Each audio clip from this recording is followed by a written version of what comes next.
அடுத்ததாக சௌந்தர்யலகரி நம்ம பார்க்க போகிற ஸ்லோகம் வந்து 4வது ஸ்லோகம். தொதன்ய பாணிபியாம் பேவரத்தோ தெய்வத்த கனகா அப்படின்னு ஆரம்பிக்கிற ஸ்லோகம். இந்த ஸ்லோகத்தை பாராயணம் பண்ணுறதுனால நமக்கு என்ன நன்மை, என்ன பலாபலன் அப்படின்றத பார்த்தா, ஒரு ஜாதகத்தில் 6ஆம் இடம்ன்றது ரோகஸ்தானம். எந்த வியாதியாக இருந்தாலும் எந்த ரோகமாக இருந்தாலும் அதுக்கு நிவர்த்தி ஸ்தானமாக நம்ம பார்க்கக்கூடிய இடம் வந்து 11ஆம் இடம்.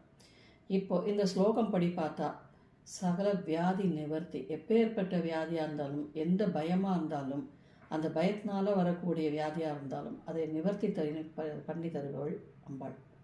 இதை எப்படி நம்ம பாராயணம் பண்ணலாம் அப்படிங்கிற ஒரு கணக்கை நம்ம எடுத்து பார்க்கும்போது, ஒரு வெள்ளி டம்ளரில் வந்து ஜலமோ இல்லைன்னா எலுமிச்சம்பழ ஜூஸோ வச்சுக்கணும். சுவாமி முன்னாடி உட்காந்து காற்றுல ஸ்நானத்தை பண்ணிவிட்டு 36 நாட்கள் தொடர்ந்து 36 நாட்கள் 108 தடவை இதை பாராயணம் பண்ணிவிட்டு, இந்த யாருக்கு அந்த ரோகமோ இல்லைன்னா பயமோ அந்த வியாதியோ இருக்கிறவா அந்த ஜலமோ இல்லைன்னா ஜூஸோ எதை வச்சுக்கிறீளோ அதை அவள் வந்து குடிச்சிடணும். இதை பண்ணிகிட்டே வர வர வர அவள் உடம்புல இருக்கிற அந்த வியாதி வந்து நீங்கள் பார்த்தீங்கன்னா கடைசியில் ஒன்றுமே இருக்காது. சகல வியாதி நிவர்த்தி, சகல ரோக நிவர்த்தி, சகல பய நிவர்த்தி உண்டான ஸ்லோகம் தான் இந்த ஸ்லோகம்.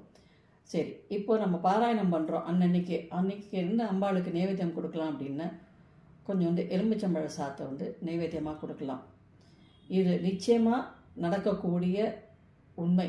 கலியுகத்தில் சௌந்தர்யலகரி மாதிரி வந்து ஒரு பெரிய அருமருந்தே கிடையாதுங்கிறது நிதர்சனமான உண்மை. இதை நீங்கள் பண்ணி பாருங்கோ, இதோட பலனை வந்து நிச்சயமாக காண்பீள்.